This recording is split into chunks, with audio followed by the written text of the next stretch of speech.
Del Papa, también murió ayer el arquero Hugo Orlando Gatti, el loco Gatti. El papá de los arqueros salidores. Exactamente. O sea, murió el Papa y el papá de los arqueros salidores. Exactamente. Que era el loco Gatti. Gatti tiene también muchas anécdotas de llamarle gordo a Maradona cuando jugaba contra Argentinos Juniors y el gordo le metió 2 goles. Si usted quiere saber cuál fue la escuela de José Luis Chilaver, fue Gatti, no se preocupe. Habladores. Exacto, habladores, bajadores de caña. Inclusive hay una entrevista que le hacen de 100 preguntas en la revista El Gráfico a Gatti. Sí. Y en esa oportunidad le preguntan, dentro de los 100 interrogantes que le hacen, le preguntan, porque como él jugó de 9 también, ¿no? Ajá. Él jugó de 9. Inclusive hay una anécdota con Juancho Taberna. Taberna fue un centro delantero grandote que escasamente jugó en la selección argentina 1 o 2 partidos, pero era un goleador del campeonato argentino con Banfield. Taberna fue candidato a venir a Medellín y a Millonarios por allá en los años 70 y pico. Entonces tenía muy buena relación con Gatti y le dijo: loco, por favor, no jugues de 9, que me haces quedar en ridículo, decía, me haces quedar en ridículo. Entonces usted ya se imagina cómo era Gatti. Gatti alcanzó a jugar de número 9. Sí. Aparte de que era arquero. Es decir, ese lujo no se lo dio solo Campos, el mexicano. También se lo dio el loco Gatti. Él decía que él era un jugador de campo que jugaba con las manos. Sí.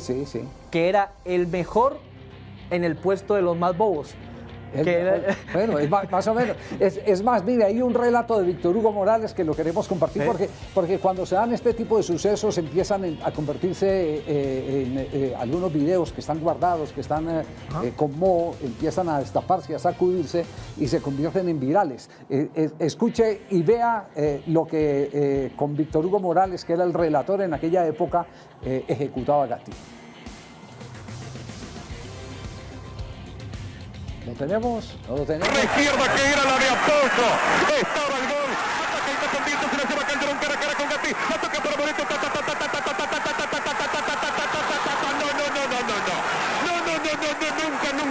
Nunca le voy a poder contar lo que fue la tajada de Gatti. Moreto tenía el gol. La cambió de la derecha para la zurda. El Tatata no podía pasar porque Moreto tenía todo el arco. Gatti volvía, se tiró en una corazonada. Moreto tocó la pelota bajo el parante izquierdo y Gatti hizo una de las más grandes atajadas de su vida para salvar a Vázquez. La tiró al córner. 37 minutos, 30 segundos. El tiro de esquina lo va a hacer Ortiz desde la punta izquierda. Viene el centro por bajo para Calderón. La devuelve Rodríguez Neto para buscar la Killer otra vez junto con Calderón. La para el puntero de Independiente. Toca Calderón para Merlini. Merlini para Calderón. Habilitado por Ruggeri. Se mete Calderón. La toca atrás. Merlini. Gatti. El arquero de Boca Juniors, hasta los hinchas de Independiente empiezan a pensar que con Gatti esta tarde no se puede. Hay que ver el remate a la carrera y a boca de jarro que le paró ahora Merlini y que iba un palo. El córner de Calderón, arriba de cabeza Giusti, afuera. Le pegó los talones, Burruchaga para Killer de cabeza para Morete, la saca como puede Pariente, arriba Córdoba, golpe de cabeza de Clausen, arriba Burruchaga de cabeza para Morete, tiró Gatti se queda con el remate de volea impresionante y potente de Morete. Gatti, de juego que será tapa del Gráfico, tiene que un solo enemigo que es el Poti Larrauri. Gatti abajo tapó una pelota otra vez dificilísima y el partido. Bueno, Tremenda narración. Para quienes no lo vieron, ahí está. Se tiró en una corazonada. En una corazonada. Se tiró una corazonada para sacarla. Víctor Hugo Morales es único. El mismo del barrilete cósmico de Diego Armando Maradona en el gol que hace en el Campeonato Mundial de México 86. Estamos hablando de un poeta del relato, el uruguayo. Y Gatti tenía, como lo vieron en esa primera jugada, ese estilo de tapar que se paraba de frente al delantero. Él era el de la teoría de por qué a los arqueros le hacían tantos goles por arriba. Entonces decían que era que los arqueros salían así. Exacto. Entonces que había que tener el tronco hacia adelante. Él y Fillol fueron dueños de esa escuela, de tirar el tronco hacia adelante y siempre estar erguidos para poder reaccionar hacia arriba. Claro. Era parte de las recomendaciones que hacía el loco Gatti. Ahora Javier, esa le indicaron a él el remoquete de loco por todas estas cosas que hacía, empezando por su vestimenta, que ya era toda... Castel, viste que no le pitaron indirecto, mirá, viste que se acostó en la pelota Gatti. Viste, Castel, no le sacaron la tarjeta amarilla y no le pitaron indirecto a nada. ¿Ah? Sí, en todo caso estaba solo por allá en el área. Ajá, claro. La pelota. Sí. Pero, ¿te das cuenta que soy viejo? Sí. Esa factura usted la tiene ahí, ¿no? No, viejo como nosotros. Sume la edad suya y la mía y se va a dar cuenta que esa jugada es más vieja que usted y yo juntos. Ajá, claro, y mire la que ahorita nos pasaron ahora, que se la pasa por encima de la cabeza del rival y la duerme allá arriba, se queda con ella un ratico arriba. Pero quería decir que la locura no era impedimento para que él fuera serio a la hora de hacer las cosas que tiene que hacer un arquero, que es tapar, que es evitar los goles, que es reaccionar rápido, que es cubrir el ángulo. O sea, porque a veces la gente se queda solo con esa parte de show. No, era un tipo, porque he leído cosas de él, de entrenadores de él, que decían que era súper organizado, los uniformes, el método de entrenamiento. O sea, para poder hacer esas cosas hay que estar muy bien preparado y concentrado en el partido. Ya, se va teniendo récord en compañía de Ubaldo Matildo Fillol de penas máximas atajadas en el fútbol argentino. 26 penas máximas. Eso es una duda que yo tengo, porque cuando Loco Gatti estaba en su prime, en su momento más fulgurante, pues siempre Fillol estuvo por delante de él. Eran arqueros de diferente estilo, pero era más considerado. No, es al revés. ¿Sí?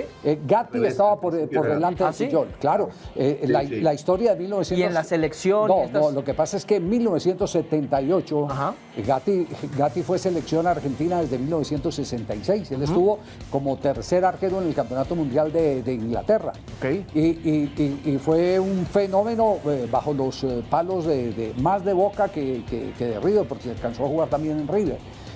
Pero cuando llega el Mundial de 1978, entonces la prensa argentina, por el gran momento que tenía River, que era un River fulgurante, hacedor no solo de victorias, sino de buen juego, y Fillol era su arquero revelación, entonces empieza una puja más en los medios que estaban divididos en aquel entonces, y esa puja lleva a que Gatti, al ver que había una presión externa, renuncia a la selección argentina y renuncia a Menotti. Porque a Menotti lo presionaban, cómo no va a llevar a Fillol, pero él estuvo en casi todo el proceso, los partidos de construcción de esa selección antes del Campeonato del Mundo del 78. Entonces digamos que ellos alcanzaron sí a ser contemporáneos, pero al final de la carrera de Gatti. Y era ya el comienzo de la grandeza de Ubaldo Matildo Fillol. Bueno, en el artículo del gráfico, que son 100 preguntas, a él le preguntan sobre Ubaldo Matildo Fillol. Y le dicen lo siguiente: ¿qué le podría enseñar Fillol a Gatti? Esa es la pregunta que le hacen. Y contesta Gatti: no, a mí nada. Al contrario, él puede haber aprendido cosas de mí, porque el Pato fue un grande, pero no dejó una enseñanza, ni hizo escuela. Eso lo sabe cualquiera. Eso fue lo que pensaba Gatti de Fillol, que no había dejado escuela. Que no había dejado escuela. Y en el fondo, pues puede tener razón. Fillol sabe cuál fue la gran fortaleza de Fillol. La gran fortaleza de Fillol fue el achique. Sí. Fillol se convirtió, mejor dicho, si usted tiene que robarle algo a cada uno y decirle en qué fue lo mejor, Fillol era el rey del achique. Yo cuento en el libro, lo soñé, lo jugué y lo gané. Cuento la primera metida de pata que me tocó con Nelson Gallego. Jugaba un partido Atlético Nacional contra River, un partido amistoso. Termina el partido con una jugada en la que Nelson se va a enfrentar a Fillol y de un momento a otro, solo él contra el arquero, se pierde la oportunidad de gol. Entonces, el párvulo periodista ese imprudente que lleva uno con ganas de hacerse el célebre, lo agarré en plena cancha, le abrí el micrófono y dije: ¿qué gol te comiste, Nelson? Y entonces Nelson dice: ¿usted no vio lo que pasó? ¿Cuál te comiste?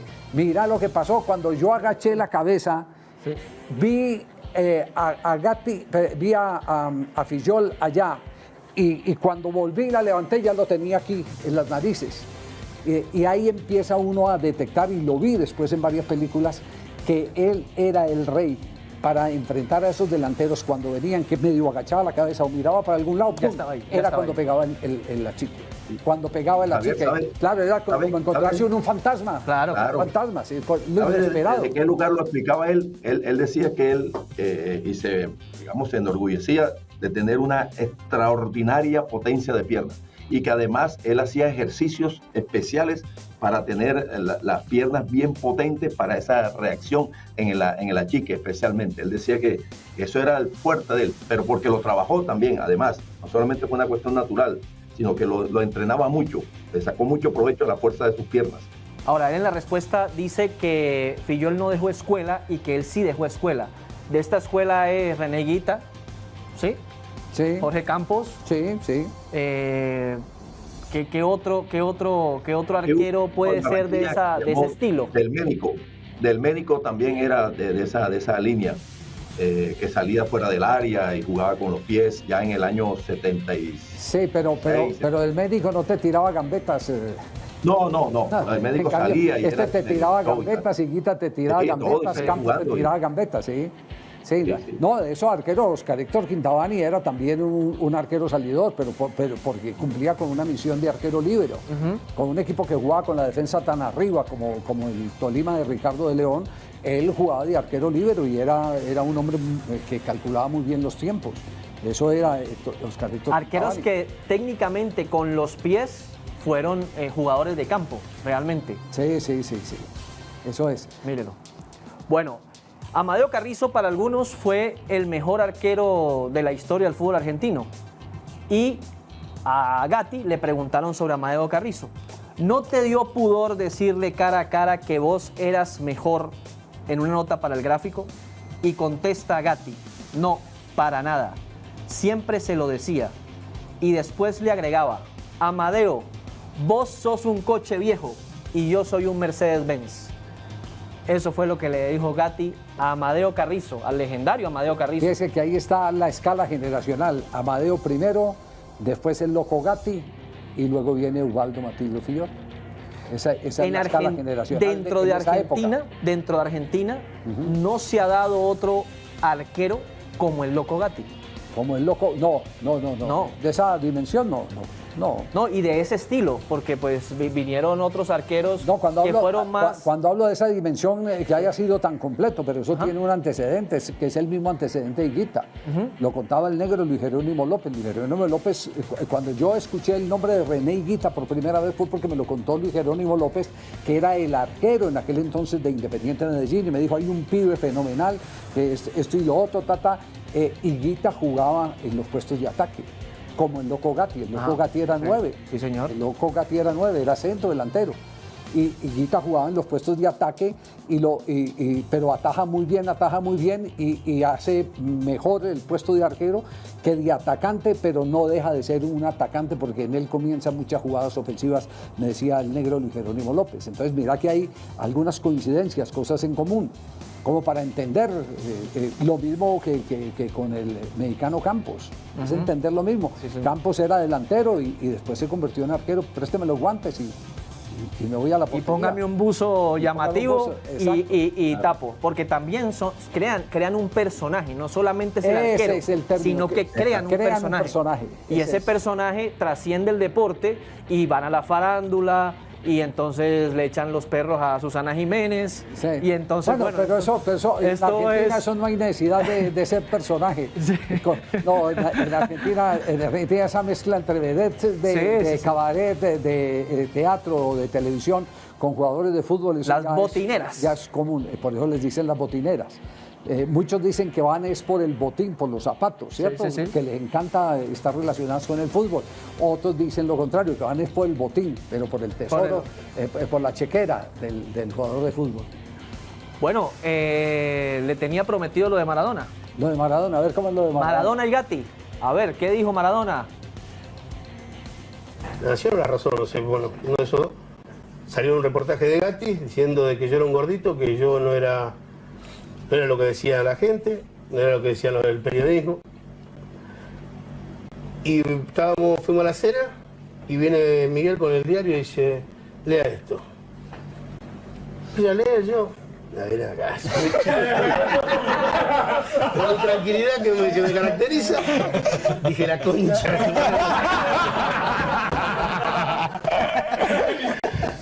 Y bueno, lo leí, se lo dejé.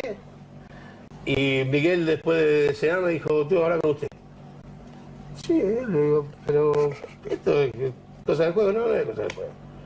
Le dice, acá usted tiene que sacar la cara. ¿Cómo le va a decir este arquerazo? Porque los arqueros también lo tienen como yo, ¿no? Este arquerazo le va a decir esto a usted. Mire si le va a decir esto a usted. Yo, no, Miguel, tranquilo, pero tenés una vena, yo, me explotaba casi así. Estamos haciendo los capitanes y pasa el loco por atrás mío y me dice, Diego... Nada. Yo digo, ahora le hago el gol al loco y me pongo la pelota acá. De gordito. Y le hago el primero y voy a buscar la pelota y que venga a la puta. Mano de Alves, atención, Maradona, 1-0, va, Maradona le pegó, gol de Argentino Juniors, Maradona al penal, Boca Juniors 1, Argentino Juniors 1. Sigue Pasculi, cerca Maradona, lo tocaron a Maradona, falta, afuera, una Maradona, va Espíndola, le pegó, gol de Argentino Juniors, Espíndola, Argentino Juniors 2, Boca Juniors 1, Espíndola del tiro libre. Diego, Pasculi, lo tocaron a Diego, offside. Atención, lo llama Ruggeri el juez. Amonestado el número 6 de Boca, buscando a Maradona. Ruggeri. Maradona al piso otra vez. Atención, se engancha sobre Ruggeri de Maradona. Ruggeri ya se había arrojado hacia la pelota y Maradona le vino desde atrás. Le pegó rápido al segundo palo. Va Maradona. Zargatti. ¡Gol de Argentino Juniors! ¡Maradona! Argentino Juniors 3. Boca Juniors 2. Diego Armando Maradona. Buscando Maradona y Maradona, atención. Sale Gatti. Maradona le va a pegar al arco solo.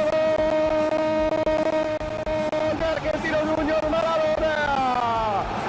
Argentino Juniors 4. Boca Juniors 2. Diego Armando Maradona. Espíndola. Maradona, Espíndola. Maradona, atención. Habilitado Maradona. Sale Gatti. Maradona lo tocaron penal. No. No sé si no estaba dentro del área,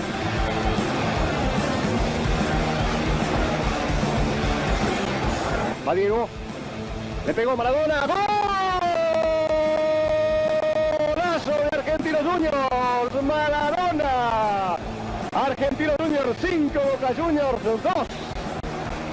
En uno de los tiros libres, me dijo, cuando yo pasé, me dijo, mirá que yo no dije nada, Pero bueno, me sirvió igual. ¿Cuántas tenía dentro? Bueno, ahora tiene con quién, Maradona ahora tiene con quién tertuliar allá arriba, ¿cierto? Y Gatti le podrá decir si sí dijo gordo o no le dijo gordo. Sí. Pero en todo caso lo liquidó. Dos personajes que están mencionados ahí en esa charla. El uno es Miguel Ángel El Zurdo López, que era el técnico de Argentinos Juniors, ex técnico de Junior y Atlético Nacional en Colombia, y el otro Silvano Espíndola. Exactamente. Que marca un gol de tiro libre como los marcaba en y le Colombia. Le pone unas pelotas ahí. En el último le pone Espíndola el pase a Maradona. Exactamente, ese Silvano Espíndola. Bueno, es el recuerdo porque digamos que el consumo de televisión hoy en día y de redes está muy ajetreado por las nuevas generaciones. Y es bueno que vayan teniendo presente que en el pasado hubo jugadores tan buenos como los que ellos ensalzan en el día de hoy. Que fueron verdaderos genios del fútbol y que muchas veces nosotros, los más veteranos, los extrañamos porque no los hay en esa gran cantidad que había antes. Usted en un equipo de fútbol encontraba, mire, que cobros de tiro libre, tenía a Espíndola y tenía a Diego Armando Maradona. Hoy, ¿qué equipo, hagamos el ejercicio en Colombia, te puede ofrecer una alternativa de tiro libre clara? Dígame, ¿qué equipo? No existe. ¿Cuántos hay ¿Hace cuánto no hay un gol de tiro libre en Colombia? Ayer se lo impidió Pina a Harlan, pero así, muy a cuentagotas, buenos tiros libres, pero ¿hace cuánto? Yo hago memoria y no aparecen los tiros libres como gol de tiro libre directo. Entonces dése cuenta todo lo que existía antes. No, y no solamente eso, sino la técnica de jugadores porque hoy yo en el fútbol colombiano también veo una disminución técnica, pero abismal. Los autogoles del Tolima son por malos rechazos, porque para rechazar también hay que tener técnica, malos controles. Realmente la técnica que tenían estos jugadores era notable. Y bueno, la de Maradona era impresionante, los tiros libres que cobró. Es que Gatti no sabía ni para dónde iba la pelota. Venga, ¿por qué escasea hoy tanto la técnica individual? ¿Se acabaron los potreros o qué? ¿O sí evidentemente ha habido una contaminación de aquellos que llegan con un librito de trabajo táctico a deformarle la idea a los muchachitos que son los que se entretienen con el balón? ¿Será eso, bueno, Castel? No sé. Yo estoy muy cerca de la primera teoría suya, Javier, se ha perdido el potrero que llaman los argentinos, ya las canchas abiertas que jugábamos nosotros, la calle. Porque hoy, evidentemente, en la medida en que se fue progresando, se fue pavimentando la calle, se acabó la astucia, la malicia, jugar en la calle, así, contra el bordillo, tener que saltar porque había ahí una mata que estaba ahí en la acera de la calle. Es decir, todas esas cosas. Además, Javier, los juegos. Mire, uno jugaba ¿qué? Todo era corriendo, o saltando, o gambeteando. La 4, 8 y 12. Yo no sé si Carlos jugó 4, 8 y 12. Pelota envenenada, la lleva, todo eso, claro. Eso tiene que ver. Todos esos juegos era para gambetear, porque a uno le tienen que dar 4, 8 y 12 en la espalda. Y uno no se dejaba, entonces gambeteaba, se tiraba al piso. El taponazo. Subía palos, subía árboles, se tiraba. Es decir, todo lo que tiene que ver con la coordinación, con la gambeta, con la habilidad. El lado de hoy juega... La consolita. Pura consola. Y muy quieto. Entonces, eso también ha hecho que Pero fíjese, otro hecho grave, digámoslo, y lo comprobé en este tiempo de Semana Santa. Bilardo alguna vez cuando llegó a la ciudad de Cali dijo que le preocupaba que iba a todas las canchas aficionadas de la ciudad de Cali, donde cada empresa tenía sus 2 canchas. Sí, claro. Iba a Colombina, había lo mismo que en Medellín. Medellín. Y los trabajadores tenían equipos muy fuertes. En Medellín estaba CEP, en Medellín estaba Cartón de Colombia, qué sé yo, la Colombiana de Tabaco, todo, y cada una tenía 2 canchas, mínimo 2 canchas.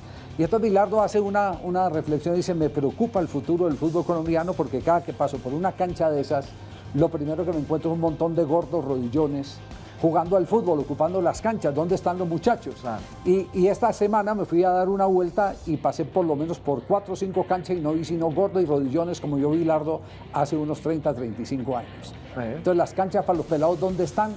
Las canchas para los pelados están únicamente en algunas escuelas específicas, como por ejemplo aquí en Bogotá, la que queda cerca del Ministerio del Deporte, yendo para el aeropuerto El Dorado. De resto, todas las canchas están ocupadas por quien tiene la capacidad de pagar, contratar la cancha, llevar el aguatero, reservar la cita donde el cardiólogo con anticipación. Y ellos son los que quedan con los potreros que existían antes. O meten 2 vacas ahí para que engorden. Sí.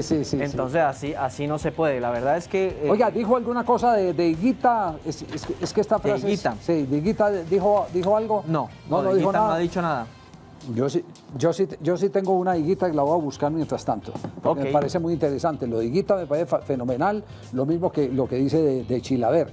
Pero hay una de Pekerman y Bielsa. Pekerman y Bielsa. Exactamente. Muy bien, dice, si me dan a elegir entre los dos, me quedo con el loco, o sea, con Bielsa.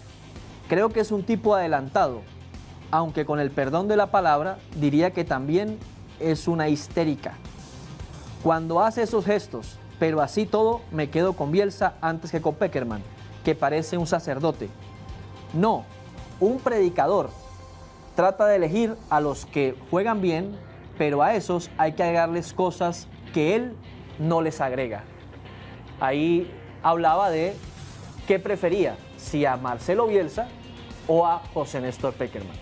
Eligió a Bielsa porque creo que a Pekerman sí le reconocía su buen ojo para tener jugadores, pero parecía que desconocía que le faltaba meterle carácter a esos jugadores. Y eso es lo que lo hizo decantarse por Marcelo Bielsa. Usted sabe que el sucesor de Gatti en Boca fue Navarro Montoya. Sí, señor, Navarro Montoya. Me tocó muy parecido físicamente, ¿no? En un mismo evento. Pelo largo. Exacto, en un mismo evento me tocó 2 veces verlo porque estábamos en un torneo suramericano que estaba cumpliendo en Argentina. Me tocó ver a Gatti jugar ahí en la Bombonera y después a Navarro Montoya cuando Gatti decide colgar los guayos. Entonces le hace una pregunta sobre Navarro Montoya y dice, Navarro Montoya puede atajar hasta los 45 años como Gatti? Y dice, sí, como poder puede, pero como yo no. Hoy es el mejor arquero del fútbol argentino, pero no tiene ni mi talento, ni mi físico, ni mi pelo, ni mi naturalidad. Él entendía que era, evidentemente que era un personaje. Entendía que era un personaje. Sí, claro. Y que a Navarro Montoya lo ponían para buscarle un reemplazo a imagen y semejanza de él. Pero claro, Navarro Montoya no tenía esa imagen y semejanza. Aquí le encontramos la diguita. Ah, sí, a ver la diguita. A ver la diguita, aquí se la tengo en mi vademecum. ¿Qué dice René? Atención, Higuita dice, ¿con quién te sentiste más identificado? ¿Con René Higuita o Jorge Campos? Y le dice, y responde Gatti, con Higuita, aunque al final ya estaba gordo, con esos bigotes y esos pelos que le quedaban mal. Era atrevido e hizo la jugada más espectacular que yo vi de un portero, el Escorpión. Campitos jugaba muy bien al medio, pero no de arquero. Le da el mérito a René Higuita de haber sido el protagonista de la jugada más espectacular bajo los palos. Que él haya visto que fue la jugada que hizo frente a la selección inglesa. Sí, y ojo con la respuesta, porque habla del pelo. Sí. A los que conocieron a Gatti decía que era un obsesionado por el pelo. Sí. Que hasta los 70, o sea, ya viejo, él cargaba una peineta y se peinaba siempre su pelo, su melena, ¿no? Sí, Ese era un obsesionado. Por eso le dice a Higuita que el pelo era muy feo. No, él era una vedette. Él salía por las calles de Buenos Aires, inclusive de Madrid, y era una vedette. De eso no hay la menor discusión. Dentro de esta entrevista que le hacen en el gráfico, le preguntan también a él, qué hubiera sido donde no hubiera llegado a ser la figura que fue como arquero. Y dice, yo soy campesino, hubiera sido un borracho apasionado por el fútbol. Dice, borracho apasionado por el fútbol. Esto me cambió la vida. Él indudablemente pudo amasar una buena fortuna, no tuvo problemas económicos, como la mayoría de sus coterráneos contemporáneos de él, que lo que hicieron se lo tiraron. No, manejó muy bien el dinero, hizo una casa fabulosa para sus 2 hijos. Y resulta que el uno se le fue a vivir al exterior y el otro se mantenía viajando, entonces la casa se mantenía sola y decidió que esa era la casa para recibir a los periodistas. Entonces cada que alguien lo invocaba de fuera de Argentina, de Europa o inclusive algún selecto grupo de periodistas de Argentina, entonces él los despachaba ahí en la casa que hizo, tanto que decía, esta casa la hice para ustedes, para recibirlo a ustedes, decía una adobada tremenda. Sí. La última fue sobre un soborno antes de un superclásico. Le preguntan, ¿aceptaste un soborno antes de un superclásico? Y responde Gatti, sí. Me ofrecieron $1 millón y acepté. ¿Cómo no? Si me metían goles todos los días. ¿Sabes lo que era un palo verde en esos tiempos? Al final no se hizo porque nunca apareció el tipo que me llamó. Pero cuando la atendí le dije, tráemelos ya. No me acuerdo el año, fue por la Copa Libertadores. Sé todo, pero nunca voy a decir quién me llamó. Ahí está. Sé todo, pero no voy a decir quién me llamó. ¿Usted, $1 millón? ¿Usted lo escuchó como panelista en la televisión de España? Sí, polémico, pero sí, total polémico, y absolutamente polémico. Fue el que se cargó a Maradona y a Messi al mismo tiempo. Es decir, desafió el sentido común que dicen tener los argentinos por sus venerados Maradona y Messi, y hasta por el Papa Francisco, que en paz descanse. Él iba en contra de esa corriente. Sí, en el último mundial en el Qatar dijo, Messi estuvo bien, pero Mbappé estuvo mejor. Ajá, ese era Gatti. Ese era el loco Gatti. Pero tenía costra para poder aguantar ese tipo de embates que le llegaban cuando decía esas frases tan lacerantes, tan contundentes, tan hirientes para tan políticamente incorrectas. Tan políticamente incorrectas, exactamente. Su esposa era el personaje que hablaba, Javier. ¿Cómo? Era el personaje el que hablaba, que decía todas esas cosas, o realmente lo sentía Hugo Orlando Gatti, persona que de alguna manera quería ser siempre él y considerarse él el único en Argentina, el mejor en todo. Él asumió el personaje, sí, y lo administró hasta el final, porque estamos hablando no hace más de 2 años que estaba en el Chiringuito, sí, y ahí en el Chiringuito armaba unos bochinches, sí, fenomenales. Ese sí mantuvo el personaje. Tal cual como es. Bueno, ese es el recuerdo de un arquero que marcó una época y que más allá de sus gestas en el campo, también trascendió su deporte para ser panelista, para generar polémica también ya retirado. Y bueno, que lastimosamente nos dejó a los 80 años por problemas de COVID y bueno, esos problemas generaron en problemas respiratorios que al final terminaron con su vida. Pero básicamente el problema de él es que tuvo un accidente sacando el perro, su esposa murió recientemente, le dio muy duro, y sacando el perro se tropezó y se fracturó la cadera. Entonces lo llevan al hospital y en el hospital agarra un virus que es el que finalmente se lo lleva con una neumonía que terminó en que los hijos tuvieran que tomar la decisión de desconectarse. Exactamente. Ese es el tema de Hugo Orlando Gatti, un genio del fútbol mundial.